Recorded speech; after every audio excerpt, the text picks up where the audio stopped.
I stood there frozen, the family photograph trembling in my hands. My heart raced so fast I thought it might leap out of my chest.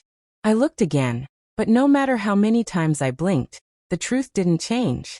There, hidden in the background of the old picture, was a man, one I thought I'd never see again. One I was told had died before I was born. My own grandfather.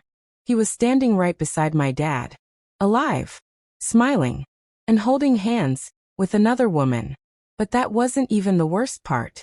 Because that woman was my mother. Everything I believed, everything I had been told about my family, shattered in that moment. My father had raised me alone after Mom passed away, when I was 4. He told me she was sick. He said Grandpa had died years before I was born. But now, I was staring at cold, hard proof that something sinister had happened. And just when I thought it couldn't get worse, the door behind me creaked. "Why are you looking at that photo?" came my grandmother's voice. Low, cold, and unfamiliar. I turned around slowly, clutching the photo. She was standing in the shadows of the hallway, her eyes glued to the picture in my hands. And for the first time in my life I saw fear in her eyes. Real fear. "Grandma," I whispered. "You told me they were dead." She stepped closer, her voice trembling. "You were never supposed to find that." That's when I knew. I had opened something dark. Something dangerous. Something that could destroy everything. But let me take you back. Back to when this all began. Before I learned about the lies. Before the secret came crashing down and almost broke me. My name is Olivia Carter. I was 16 years old when this happened. I grew up in a small, quiet town called Elmsville, surrounded by hills and silence. The kind of town where everyone knows your name and your business whether you want them to or not. After my mother died, my dad and I moved in with Grandma Helen. She was strict but kind. She wore her gray hair in a bun, baked the best cinnamon rolls in town, and loved to hum old songs while knitting by the fire. At least that's who I thought she was. Dad worked long hours at the post office, so I spent most of my childhood with Grandma. She told me bedtime stories, taught me how to sew, and made sure I said my prayers every night. But there were always strange things I couldn't explain. Like the basement. Grandma never let me go near it. "Old and dangerous," she'd say. "Nothing down there but spiders and junk." She even locked it with a rusty padlock and kept the key on a chain around her neck. And then there were the family photo albums. Half the pages were torn out. Whenever I asked about the missing pictures, she changed the subject. "Some memories are better left buried," she once whispered, as if talking to herself. As I got older, I started to notice other things. Like how Grandma would get anxious whenever a certain song played on the radio. Or how she flinched at the name Jonathan, which I later learned was my grandfather's name.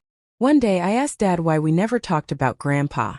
He just stared out the window and said, "He's gone, Liv. That's all you need to know."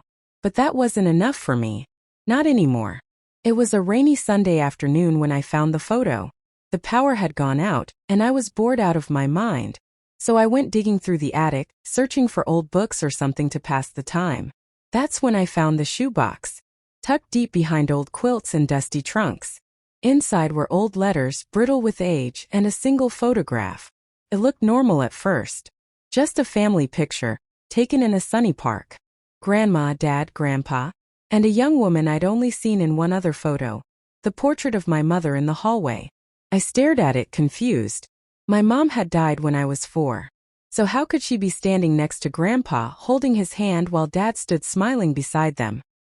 The door creaked behind me. And that's where I left off earlier. Grandma's face paled when she saw the photo. "You shouldn't have seen that," she whispered, backing away. "Is this some kind of joke?" I asked. "Is this photoshopped or something?" She didn't answer.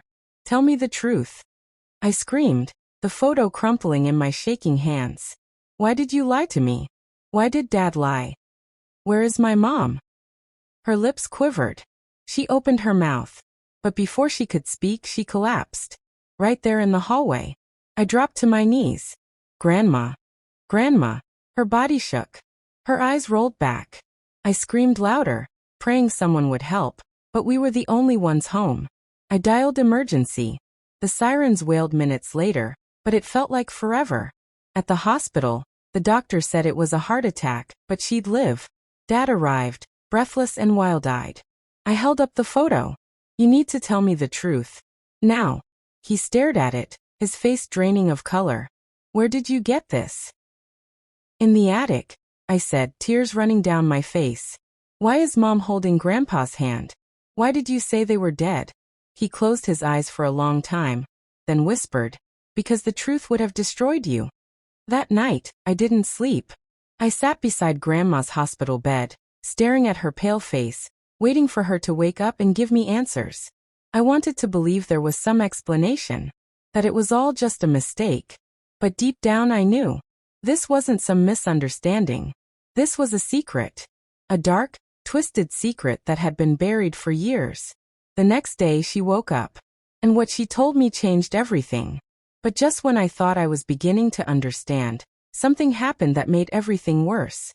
Grandma reached for my hand with her trembling fingers and whispered, "They're watching us."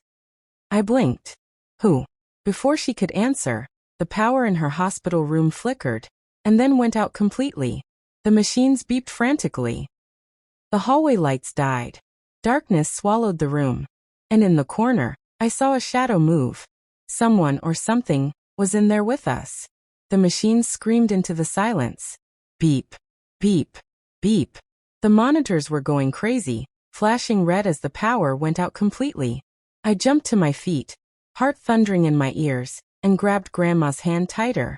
The room had gone pitch black, lit only by the emergency light flickering like a dying candle above the door. Then I heard it. A soft scrape, like a shoe dragging across tile. In the far corner of the room. Who's there? I called out, my voice shaking. No answer. I reached for my phone and turned on the flashlight. The beam wobbled in my trembling hand as I swept it across the room. Empty chair. Small table. Yves Paulet. Nothing else. Until I turned it to the window. A face. Just for a second. Staring at me from outside the second-floor window. A man. Gray eyes. Watching. And then gone. I screamed and backed into the bed, knocking over the tray stand. Nurses burst into the room moments later, flashlights cutting through the dark. What happened? One of them shouted. There was someone outside. I cried. A man. He was staring at us. They rushed to the window and looked out, but of course the man was gone. It's a storm, one nurse said. Maybe you saw a tree branch. Or your reflection. It was a man. I insisted. He was watching us. And my grandma. She said someone's watching us just before the power went out. They tried to calm me down, but I knew what I saw. I knew what I felt. That wasn't a tree branch. That wasn't my reflection. That was someone real. Someone connected to all this. Grandma didn't say anything else that night. She seemed dazed, her eyes fluttering in and out of sleep. The doctor said she needed rest, so I sat outside her room for hours, waiting, guarding, watching. When Dad arrived again in the morning, he looked like he hadn't slept either. We need to talk, I said, pulling him aside into the waiting room. I know, he sighed. No, I snapped, holding out the crumpled photo again. Not more lies. I need the truth. Everything. Now. He took a deep breath, sat down, and stared at the picture in silence. That woman, he said quietly, pointing to my mother. Her name was Caroline. I know, I whispered. She was your mother. And yes, that's my father she's holding hands with. My stomach turned. So what happened? Why are they holding hands like that? Why were you all together in that photo? He hesitated. Because Caroline was never really mine. She was with my father first. I blinked. What? She was married to him. For almost a year. I gasped. No, how? You said she died when I was 4. She didn't, he whispered, covering his face with his hands. She left. I was silent. Everything I thought I knew was falling apart. You're telling me, I said slowly, that my mom was married to your dad, and then married you? He nodded, ashamed. It's more complicated than that. She married my father young, very young. My mom, your grandma Helen, hated her. Said she was a gold digger. Said she was trouble. But my father was obsessed. He cut ties with the rest of us for her. Then one day he vanished. Both of them did. Vanished. I echoed. disappeared into thin air. No levier. No note. Just gone. He looked at me with pain in his eyes. 2 years later, Caroline returned. Alone. Pregnant with you. My heart stopped. You're saying, I don't know who your real father is, Liv, he said softly. She never told me. She said it didn't matter. That she just wanted to raise you in peace. So I took her in. I loved her. I married her. Tears burned my eyes. But then she died. He hesitated again. She didn't die, did she? He didn't answer. I stood up. Where is she? Where is my mom? Liv, he said, grabbing my arm gently. Some truths you can't unhear. If I tell you where she is, there's no turning back. I need to know. He looked into my eyes and I saw something shift in him. A door opening. A secret unraveling. She's in Briarwood, he said. I frowned. That's a town, right? 2 hours away. He nodded. She's in a place called Briarwood Hills. It's a care facility. Mental health institution. I staggered back. She's alive. Yes, he whispered. But she's not the same. Something happened to her. Something terrifying. She doesn't speak. She doesn't move much. She hasn't been the same since the day she came back. Why didn't you tell me? Because I didn't want you to see her like that. I wanted to protect you. From what? From her? Or from the truth? I left the hospital in a haze that day, my mind spinning with more questions than answers. I went back home to Grandma's house and waited, pacing the hallway, staring at the door to the basement. That cursed locked basement. I remembered the key. The one Grandma always wore on her necklace. I knew what I had to do. I went back to the hospital that night. Grandma was asleep, but the chain with the key lay on her bedside table. I took it. I know I shouldn't have, but I had to. I had to know what was down there. What secrets she had buried. When I returned home, it was after midnight. I crept to the basement door, heart pounding, and unlocked the padlock. The air that escaped was cold, stale, like a tomb being opened. I clicked on the flashlight and slowly stepped down the creaking stairs. Dust hung in the air like smoke. Cobwebs brushed my arms. My foot crunched on broken glass. And then, I saw it. At the far end of the basement, a wall covered in newspaper clippings. Dozens of them. Articles about missing people, vanished couples, mental hospital reports. And in the center, a giant photo of my grandfather, with a red X across his face. Under it, written in thick black marker. He knows. They're watching. Protect Olivia at all costs. I backed away, my skin crawling. That's when I heard the soft, dragging footsteps. Coming from behind me. The footsteps were slow. One step. Pause. Another step. Closer. I froze. My flashlight flickered, throwing shadows across the basement walls. My breath caught in my throat. I turned around slowly, heart hammering like a drum. The stairs were still empty. Hello. I called out, barely a whisper. Nothing. I took a careful step backward, eyes scanning every inch of the basement.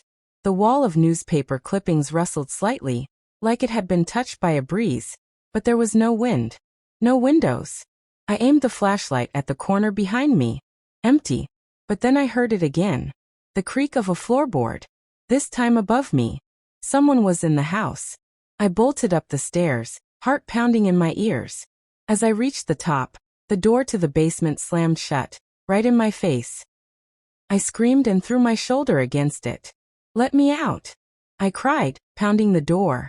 Who's there? Silence. Then a whisper. So soft I wasn't sure I even heard it right. Go back, or you'll end up like them. I stumbled away from the door, back into the cold darkness below. My knees hit the dusty floor. I held my breath and listened, straining to hear anything beyond the pounding of my heart. But there was nothing. Only silence.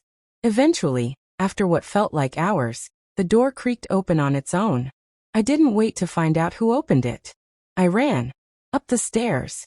Through the kitchen. Out the front door. I didn't stop running until I got to the corner store 2 streets away. I sat behind the vending machine outside, trying to calm myself down, my hands shaking so badly I dropped my phone twice trying to call Dad. But I didn't call him. I couldn't. Not yet. I needed to know what I was dealing with first. The next day, I went back to the hospital. Grandma was awake this time. I held up the key I'd taken from her. I went down there. I saw the wall. She looked at me. For the first time in my life, I saw guilt etched deep into her eyes. Her lips trembled. I was trying to protect you, she said. From the truth. From him. From who? Grandpa. She nodded slowly. He was never right after he came back from that trip. Something changed in him. Something dark. What trip? I asked. Her fingers gripped the bed sheet tighter. Briarwood, she whispered. I froze. You mean the same place where my mom is now? She nodded again. He said he had a job there. In the woods. Research, he called it. I didn't ask questions back then. I was a good wife. I stayed home, raised your dad. But when he returned, it was like he brought something back with him. He wouldn't sleep. He talked in whispers. He watched us when he thought we weren't looking. My skin prickled. One night, she continued, I found him in the kitchen carving symbols into the walls. He said they were protection. Said they were coming for us. That Caroline was the key. That she was chosen. I shivered. Chosen for what? He never said. Grandma said, her eyes growing distant. But after Caroline vanished with him, I knew something was wrong. Then 2 years later she came back. Broken. Silent. Staring into nothing. My voice was barely a whisper. And you kept her locked away in that place? No, she said. He did. He brought her back like that. He delivered her to the front steps, kissed her forehead and walked into the woods. We never saw him again. It felt like the room spun around me. I took a shaky breath. I need to see her. Grandma grabbed my wrist. If you go there, you might not come back the same. I don't care, I said, standing up. I need to know the truth. She didn't stop me. Later that day, I begged my dad to take me to Briarwood. He refused at first, but I wouldn't give up. I followed him around the house for hours until he finally gave in. The next morning we drove 2 hours through thick forest roads. The Briarwood Hills Center was hidden deep in the woods. A tall, gray building with barred windows and guards at the gate. It looked less like a care facility and more like a prison. I clutched the photo of my mom in my jacket pocket. The nurse at the desk checked our names and led us down a long hallway. I could hear distant screams echoing from other rooms. A chill ran down my spine. We stopped at a white door with a number etched into it. Room 317. This is her, the nurse said. I stepped inside slowly. There she was. My mother. Sitting on a small bed by the window, staring out into the forest. Her hair was long and tangled. Her eyes were hollow. But her face still gentle. Still beautiful. I stepped closer. Mom. I whispered. No reaction. I sat beside her, my voice cracking. It's me. Olivia. Your daughter. She didn't move. My dad stood in the corner, arms folded, watching with unreadable eyes. I reached into my jacket and pulled out the photo. I held it up. Do you remember this? This is you and Grandpa. For a split second, her lips moved. Barely. Like a twitch. Then her eyes turned, slowly, and met mine. Don't trust him, she whispered. I gasped. Mom. She reached for my hand, clutching it so tightly it hurt. They'll come for you, she whispered, voice dry and cracked. They always do. Every firstborn. Every generation. They never stop. Who's coming? Her eyes darted to the corner of the ceiling, then to the door. She leaned in close and whispered something I'll never forget. Your grandfather isn't dead. I stared at her, horror spreading like wildfire in my chest. Before I could say another word, the alarm in the building went off. Red lights flashed. A nurse ran in and pulled us out of the room. There's been a breach, she said. We need to evacuate. Breach? What kind of breach? My dad shouted, but the nurse was already gone. We were shoved into the hallway with others, led to the front lobby. And as I glanced back one last time, I saw him, through the crowd, standing at the end of the hallway, watching me. My grandfather. Alive. Uniged. Smiling. And then he disappeared into the darkness. I couldn't breathe. My eyes locked on the figure at the end of the hallway. My grandfather. The man who was supposed to be dead. But there he was, alive. Standing perfectly still in the red flashing lights of the evacuation alarm. And smiling. It wasn't the smile of a happy old man. It was cold. Dark. Wrong. Dad, I whispered, tugging at his sleeve. But when I turned to show him, Grandpa was gone. Vanished. Again. Like he was never there. We were herded outside with the rest of the patients and visitors. Nurses shouted instructions, and sirens wailed in the distance. I clutched Dad's arm, trembling, my eyes scanning every face in the crowd. But there was no sign of him. The man I saw, my grandfather, was just gone. What happened? I asked one of the guards as we stood near the gates. Electrical malfunction, he muttered, distracted. Lock systems went haywire. Probably a software issue. Stay back, miss. But I knew better. That wasn't a glitch. That was a warning. We got back into the car in silence. Dad kept glancing at me like he wanted to say something but didn't know how. My fingers wouldn't stop shaking. I saw him, I said finally, staring out the window. Who? Grandpa. He flinched. Just slightly. But enough. I think he's been following us, I said. He was at the hospital. Outside Grandma's window. I saw him again just now. He didn't say anything. I turned to him. You knew he was alive, didn't you? His hands gripped the steering wheel tighter. Say something. I didn't know, he said quietly. I only suspected. After Caroline came back, she kept mumbling his name in her sleep. I thought it was trauma. Or guilt. But now, I don't know anymore. Why wouldn't you tell me any of this? Because it's not safe, Liv. The more you know, the more danger you're in. I crossed my arms. Too late for that now. When we got home, Grandma was still in the hospital recovering. The house felt different. Colder. The corners darker. I kept the photo close, along with the whisper of my mother's words. They always come for the firstborn. I couldn't sleep that night. I lay awake in my room, staring at the ceiling, heart racing. I kept seeing his face, those gray eyes, staring through me like he knew everything I was thinking. Around 3 a.m., I heard a creak downstairs. My body went stiff. Another creak. Then the sound of something being dragged. I slipped out of bed and tiptoed to the hallway. The lights were off, but moonlight spilled through the windows. From the top of the stairs, I saw movement. A shadow. Walking through the kitchen. I grabbed my phone and turned on the flashlight. I crept down the stairs, one step at a time, trying not to make a sound. My bare feet trembled on the cold floor. The dragging sound stopped. I turned the flashlight to the kitchen. Empty. But the back door was open. I stepped closer. And that's when I saw it. A muddy trail. Leading from the backyard into the house. Footprints. Large. Barefoot. And something else. Symbols. Drawn in black chalk on the floorboards. The same symbols I had seen on the newspaper wall in the basement. I dropped to my knees, touching the edge of one. It looked like an eye with a crack through it. Surrounding it were spirals and strange letters I couldn't read. What does this mean? I whispered. Behind me, a cold breath brushed my neck. I spun around. No one. The kitchen was empty. But the air had changed. Thicker. Heavier. I backed into the dining room, heart pounding so hard it echoed in my ears. Suddenly, the old grandfather clock chimed. Jong, jong, jong, jong. 4 a.m. And then silence. Until the phone rang. Not my mobile. The old landline on the wall. We hadn't used it in years. I stared at it, frozen. Ring, ring, ring. With shaking hands, I picked it up. Hello. I whispered. Static. Then a voice. Whispering. Low. Slow. Olivia, run. I dropped the phone. Who was that? Came a voice behind me. I screamed. It was my dad. What are you doing down here? He asked, rubbing his eyes.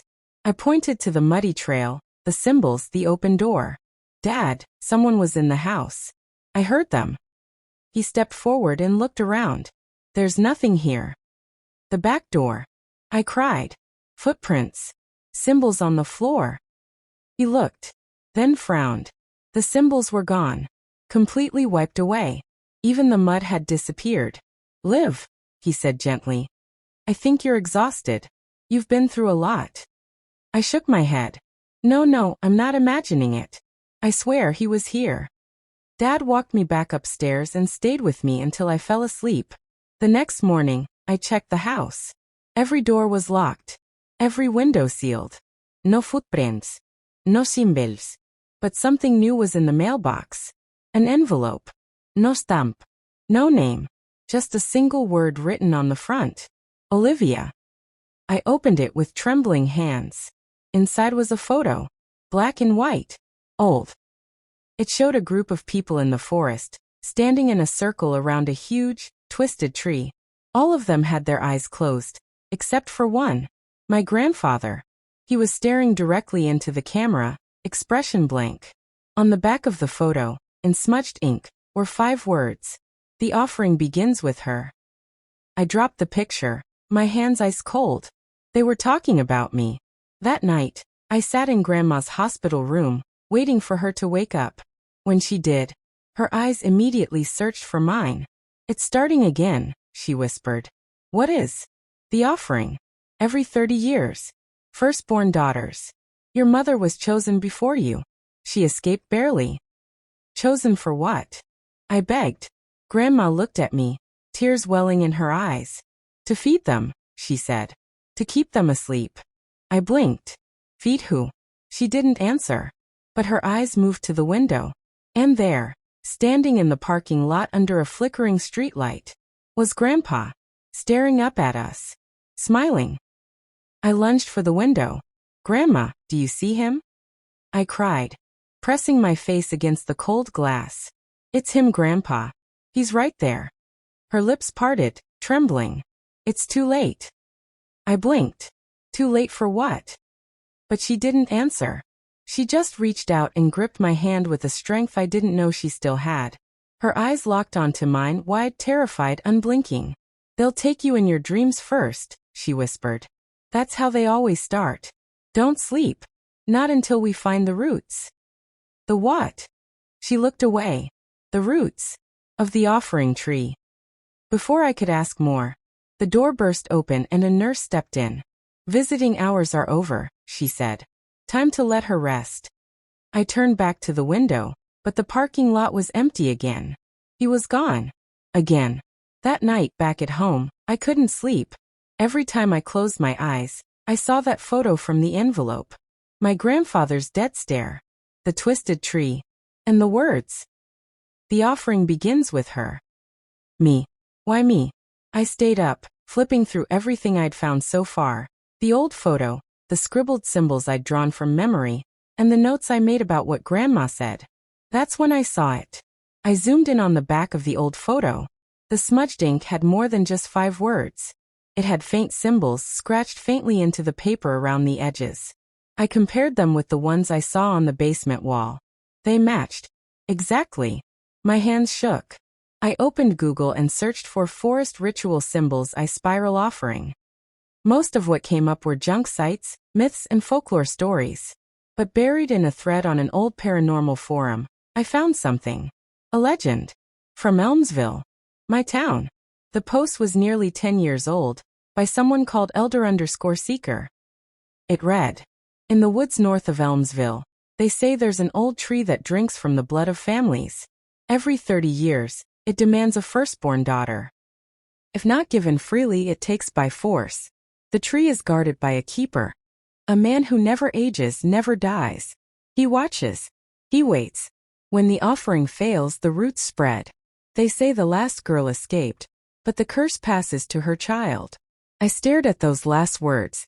The curse passes to her child. Me. It was me. Suddenly, the hair on my neck stood straight. A soft creak. The hallway floor outside my room. Then my bedroom door opened slowly with a long, slow groan. Dad! I called out, heart thudding. No reply. The hallway was dark. I reached for the lamp beside my bed and flicked it on, and screamed. There, standing in my doorway, was Mom, dressed in white, eyes wide, smiling. But something was off. Her smile was too wide. Her pupils too dark. her skin too pale. I stumbled backward. Mom. She didn't speak. Just stepped into the room slowly, bare feet silent against the wooden floor. I kept backing up until I hit the wall. This isn't real. You're at Briarwood. You can't be here. She raised a finger to her lips. Shoo. And then, she vanished. Gone. No trace. Just empty air where she had stood. My door was still wide open. I fell to my knees trying to breathe. I didn't sleep at all that night. The next morning, I confronted my dad in the kitchen. I saw her, I said. I saw Mom in my room. He stared at me. Leave. She told me to be quiet. She smiled. But it wasn't her. I don't know how to explain it, but... He put down his coffee slowly. You're seeing them. Who? I asked. He looked me in the eyes. The Watchers. I froze. The ones Grandpa used to talk about, he said. He said they guard the offering tree. They walk between worlds. They show you things that aren't really there. Or maybe they are, but not in our world. How they break you. They did it to your mother. Now they're doing it to you. Why me? Because you're the firstborn daughter. Just like she was. I stepped back, my voice breaking. Why didn't you tell me this before? Because I didn't want you to believe it, he whispered. I didn't want it to be real. But it is real, Dad. I saw Grandpa at Briarwood. He hasn't aged a day. And now I'm seeing things too. The symbols, the voices, the dreams. Dreams, he interrupted. You've started dreaming about the tree? I nodded slowly. Then it's begun, he said quietly. He reached under the counter and pulled out an old wooden box. Dusty. Locked with a small latch. He opened it. Inside were more photos. More symbols. And a small leather book. This was your grandfather's journal, he said. He left it with me the night before he disappeared for good. I never opened it. I was afraid. I opened it. Page after page was filled with disturbing drawings of twisted trees, strange creatures with hollow eyes, and a massive black spiral carved into a forest floor. At the center of every page was me. Drawings of a girl with long hair, standing beneath the tree. A girl who looked exactly like me. He knew, I whispered. He knew this would happen to me. Dad nodded. And he tried to stop it. But something went wrong. I turned to the last page. There were no words. Just a drawing of the tree. Massive. Black. Covered in what looked like blood. And at its roots, bones. Tiny bones. The caption beneath it read, if the offering fails, the earth will starve. And then it will take the rest. My hands shook so bad I dropped the journal. I knew what I had to do. I need to find it, I said. The tree. If I destroy it, maybe I can stop this. You can't destroy it, Dad said. Many have tried. All have failed. Then I'll be the first who doesn't. That afternoon, I packed a flashlight, the journal, and the photo. I told Dad I was going for a walk. But I didn't just walk. I headed north. To the woods beyond Elmsville. The woods Grandpa disappeared into. The woods that called me. The air got colder the deeper I went. The birds stopped singing. The trees grew taller and darker, leaning in like they were listening. Then after nearly 2 hours of hiking, I found it. A clearing. Dead silent. In the middle stood the tree. Exactly like the drawing. Twisted. Tall. Blackened. Its roots stretched like claws across the forest floor. I stepped closer. Heart pounding, when I heard the rustling. From behind the tree, a figure stepped out. My grandfather. Alive. Unchanged. Smiling. I've been waiting for you, Olivia, he said. I couldn't move. My feet were frozen to the forest floor. My breath caught in my throat as I stared at him. My grandfather. The same man from the old photo, the hospital window, and the hallway at Briarwood. Not a day older than he was in those pictures. Not a wrinkle, not a gray hair, not a hint of time on his face. Don't be afraid, he said, smiling gently, like we were reuniting after years apart. You've come far, Olivia. Just like she did. Like who? I asked, my voice barely a whisper. Your mother, he said. She made it here too. But she turned away from her destiny. That's why she broke. That's why she's lost. I clenched my fists, backing a step away from the tree. What is this place? I demanded. What is that thing? I pointed to the tree, its bark black as coal, its roots twitching in the ground like they were alive. It's not a thing, he said. It's the heart of the earth. It's ancient. Older than cities. Older than names. It feeds the world, and in return it must be fed. Fed with people? I said, horrified. Not people, he corrected, stepping forward.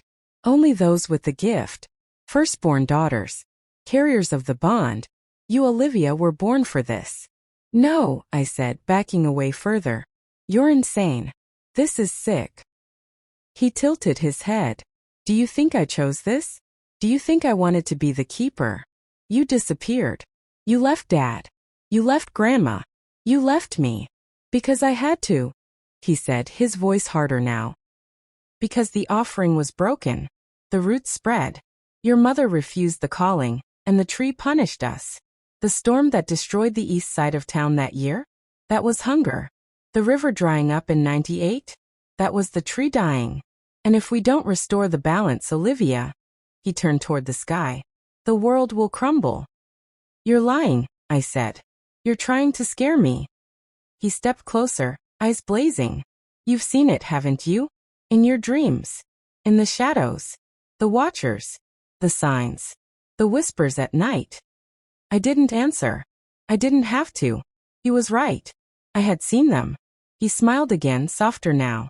You don't have to be afraid, child. It doesn't hurt. You'll become part of something eternal. The earth will breathe through you. You'll keep your family safe forever. No, I shouted. I'm not giving myself to a tree. His face darkened. Then you'll leave it no choice. Suddenly, the ground beneath my feet cracked. I stumbled, falling to my knees. The roots of the tree twisted and lifted, moving like snakes through the soil.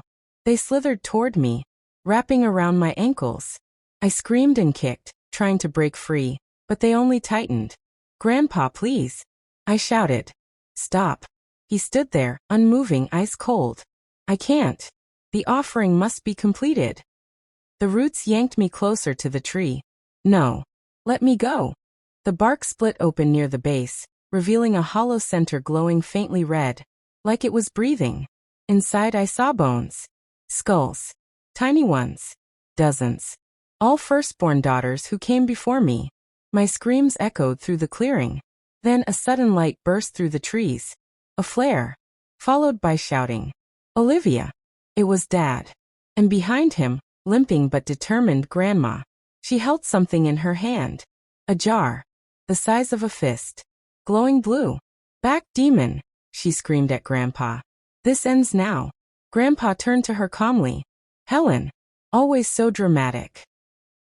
You fed your soul to that thing, she growled, stepping into the clearing.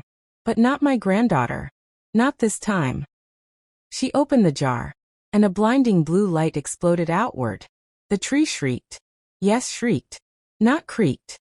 Not cracked. Shrieked. Like something alive. Angry. Hungry. The roots snapped back from me, recoiling as the light washed over them. I crawled away, gasping for breath.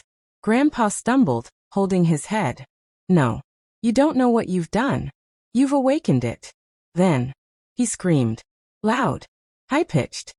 His skin cracked like glass.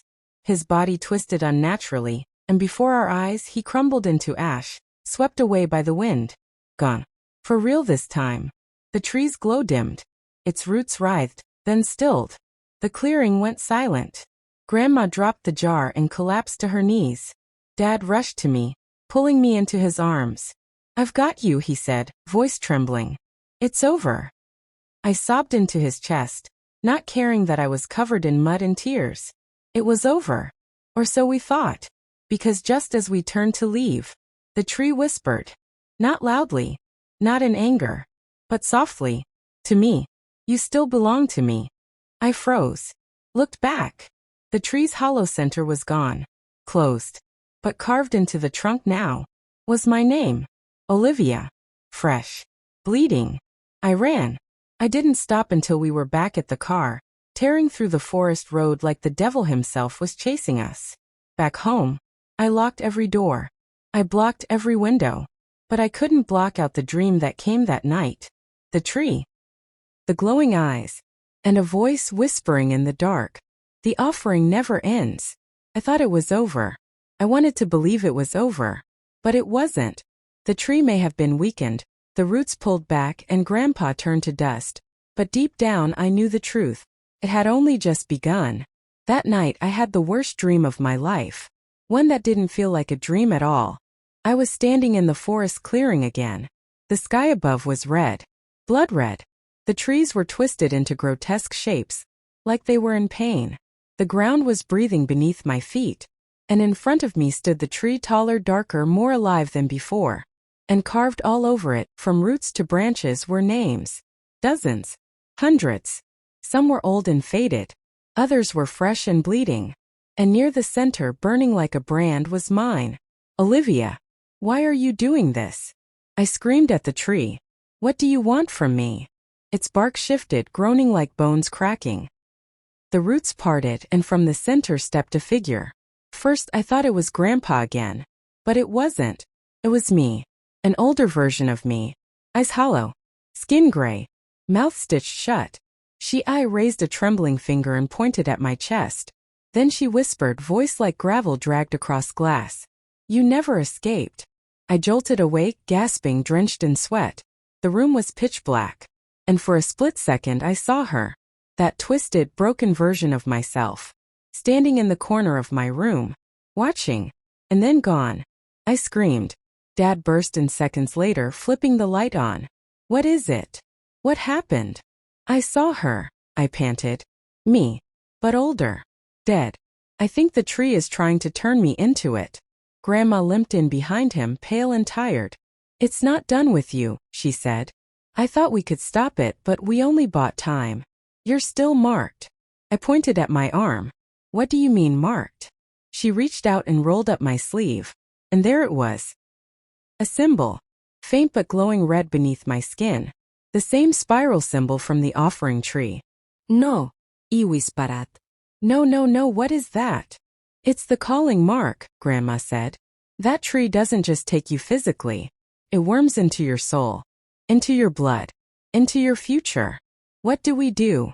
Dad asked. How do we stop it for good? Grandma hesitated. We have to find the roots. The real ones. Not the ones we saw in the forest, but the original roots. The ones it grew from. You said that before. I remembered. What does it mean? She glanced between us.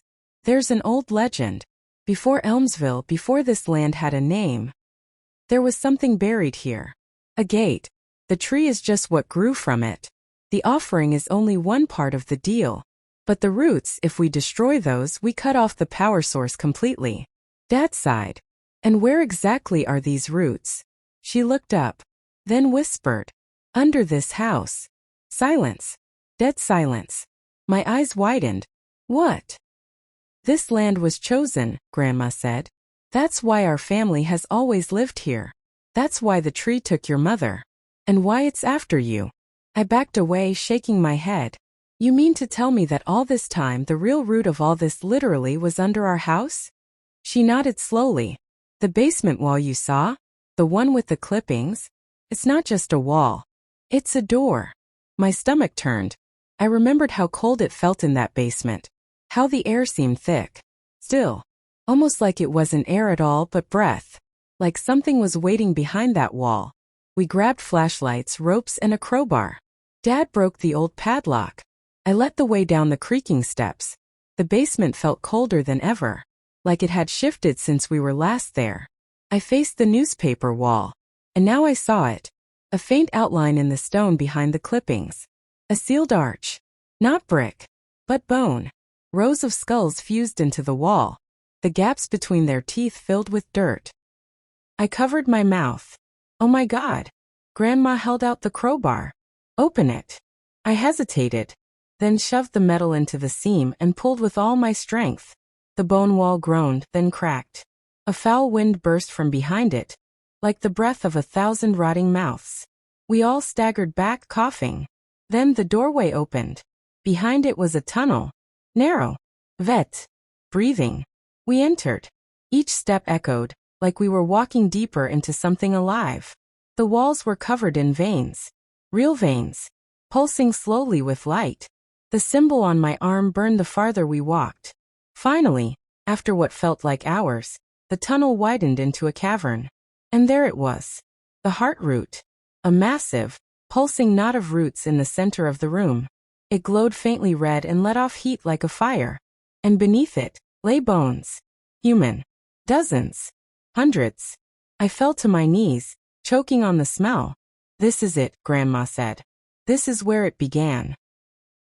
I stood shakily, pulling the old jar from my backpack. The one she used to burn Grandpa from the offering tree. This will work again, right? I asked. She nodded. It has to. I approached the heart root, raised the jar, and poured it. The blue liquid hissed as it touched the surface. Then, the entire cavern screamed. The walls shook. The ground cracked. Roots began to whip through the air like tentacles, trying to pull me in. Dad grabbed my arm. Let's go. But as we turned to run, Grandma stayed behind. What are you doing? I screamed. I have to seal it from the inside. She shouted over the roar. Go. Save yourself. No. I cried. Grandma. She smiled, tears in her eyes. I protected your mother the best I could. Now I protect you. The tunnel began to collapse. We ran. Just as the walls behind us caved in completely. We barely made it up the basement stairs before the whole foundation buckled. The house cracked. Windows shattered. But then, silence. The basement was gone. Just a hole. Still. Cold. Dead. We fell to the floor breathing hard. She's gone, I whispered. Dad nodded, eyes filled with tears. She saved us. I looked at my arm. The mark was fading. Fading. Gone. But just as I began to cry in relief, the phone rang. The old landline again. I stared at it, let it ring twice, then picked it up. Hello. A pause. Then a little girl's voice. You forgot one root. I didn't sleep that night. After the phone call with the strange little girl's voice saying, you forgot one root. I just sat in the living room with all the lights on. Dad was asleep on the couch, clutching an old photo of Grandma. The entire house smelled of ash and wet soil, and the basement was just gone. I kept staring at my arm, even though the mark had disappeared. My brain kept trying to tell me we'd won, that it was over, that we could finally breathe again. But my heart? My heart knew better. Because evil doesn't die that easily. Especially when it's been fed for generations. And just before sunrise I found proof. It was in the mirror. I went to the bathroom to splash water on my face. The kind of routine thing you do to feel human again. But as I looked up, the mirror didn't reflect me. It showed the forest. The same clearing. The tree. Whole again. Stronger. And hanging from its branches was Grandma. I screamed and stumbled back, but when I looked again the mirror was normal. I was alone, but not for long. Because minutes later, someone knocked at the door. 3 slow knocks. I didn't move. The knocks came again. Dad stirred and stood, eyes groggy. Who's knocking this early? I opened the front door slowly, heart pounding. A little girl stood on the porch. Barefoot. Dressed in a dirty white gown. Pale skin. Eyes completely black. No whites. No color. Just void. She smiled at me. And that smile froze my blood. She held out her hand. In her palm was a flower. A black lily. The same flower I'd seen in the forest. The same flower on the offering tree. Her voice was just as it was on the phone. You forgot one root. Dad pulled me back and slammed the door shut. Don't open it, he whispered. It's not a child. But the knocking didn't stop. It grew louder. And louder. Until it shook the entire house. Then, silence. We waited. Hours passed. The knocking never came again. But the girl's voice echoed in my mind. You forgot one root. That's when it hit me. Grandma's final words. I protected your mother the best I could. Now I protect you. She didn't just mean she was sealing the cave. She meant she was sealing the curse. But the curse didn't start in the tree. It didn't even start in the forest. It started with blood. Our family's blood. And as long as I carried it, The offering would never truly end. I decided right then I couldn't run anymore. I couldn't hide. I had to end this. Not just for me, but for Grandma, for Mom, for every firstborn daughter that had been sacrificed. I spent the next few days researching everything I could. I tore through Grandma's old journals, searched every symbol, every reference to the original route. I stopped going to school, barely ate, and finally I found it. A note buried in one of Grandma's books, hidden behind a false back cover. It read, "The final root lies in the first seed, buried beneath the birthplace." The birthplace, where it all began. The original family home. Not ours, but the cabin in the woods. The one from the old photos. I remembered it from the family albums, abandoned decades ago, deep in the northern forest past the old river. The place where Grandpa was born. The place where the curse started. I pegged to beg. Took a shovel. And I went. Alone. Dad begged me not to, but I told him the truth. If I didn't go now, it would come for him next. Or worse, someone innocent. The drive was long and quiet. The cabin looked like it hadn't been touched in 50 years. Rotting wood. Ivy covering the sides. Windows shattered. Roof half collapsed. But I didn't stop. Something was pulling me in. I stepped inside and saw the fireplace. And above it, an old plaque covered in dirt. I wiped it off. It read, "From seed to root and root to sacrifice. Let the bloodline feed the tree." That's when I knew. The seed wasn't just metaphorical. It was real. And it was under this cabin. I dug for hours. Through floorboards. Through stone. Through thick, wet earth. Until finally, my shovel hit something. A small chest. I opened it. Inside was a tiny black seed. Still alive. Still pulsing. And wrapped around it was a lock of hair. Red hair. Like my mom's. A bloodline. I knew what I had to do. I poured the last of the blue liquid on the seed. And this time I added my blood. Just a few drops. But enough. The seed screamed. The forest shook. And the sky turned white. I passed out from the shock. When I woke up, it was over. The seed was gone. The box burned. The air was warm and still. And I felt something I hadn't felt in weeks. Peace.